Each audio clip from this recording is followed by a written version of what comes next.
સિલવાસામાં નમો હોસ્પિટલના non medical કર્મચારીઓ હડતાલ પર ઉતર્યા છે। 15 વર્ષથી પગારમાં વધારો ન થયાનો કર્મચારીઓનો આક્ષેપ છે। પગાર વધારાની માંગ સાથે હોસ્પિટલ પરિસરમાં વિરોધ પ્રદર્શન કરવામાં આવી રહ્યું છે। મોટી સંખ્યામાં સહાયક અને નોન મેડિકલ સ્ટાફ જોડાયો છે। નમો મેડિકલ એજ્યુકેશન એન્ડ રિસર્ચ ઇન્સ્ટિટ્યૂટમાં ઉગ્ર રોષ જોવા મળ્યો। કર્મચારીઓએ તાત્કાલિક માંગણીઓ સ્વીકારવાની માંગ કરી છે। મારે એટલા દૂરથી દૂધનીથી ટ્રાવેલ્સ કરું, દૂધનીથી આવવા જવાનું ભાડું અમારું ડેનું સેલરી થાય, અમારું ભાડું છે 1000 રૂપિયા, આવવાનું 50 ને જવાના 50। વર્ષ સુધી અમારી સેલરી નથી મળી। 10 વર્ષથી કામ કરો, અમારા પાસે હાલથી એક પણ ઓર્ડર કે કંઈ પ્રૂફ નહીં મળે। આજ સુધી 10 વર્ષથી અમને ઓર્ડર કંઈ આપેલો નહીં મળે। મેં ફેસિલિટી મેનેજમેન્ટમાં કોન્ટ્રાક્ટમાં છું। પગાર એટલા બાકી?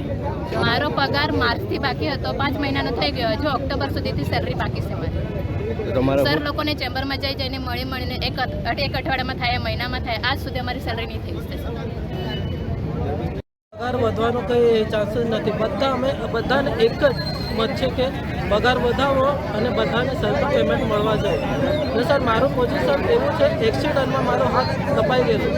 સરને બહુ રિક્વેસ્ટ બી કરેલી કે મારા સારું કંઈ એવું થાય કે રેગ્યુલરમાં થઈ શકે એવું મેં કરેલું, પણ સર રેગ્યુલરની તો વાત જાઓ તો પણ પગાર પણ વધે રહે તો પણ અમને સારું કે દર મહિને ઘર પરિવારને બધાને દેખરેખ કરવાનું સર એકલા પર આટલા બધા જણ છે કે બધાને એક જ મત છે કે બધાને સરખા પગાર થવો જોઈએ અને વધવા જોઈએ। બસ અમને એ જ કહેવાનું છે। સર અમે આજે 22 વર્ષની સર્વિસ કરીએ રજિસ્ટ્રેશનમાં, આજ સુધી અમારે સેલેરી કંઈ વધી નહીં મળે સર। 15 વર્ષથી 1 રૂપિયા બી સેલેરી વધતી નહીં મળે। અમે આજ સુધી ઈમાનદારથી કામ કર્યું 22 વર્ષ સુધી।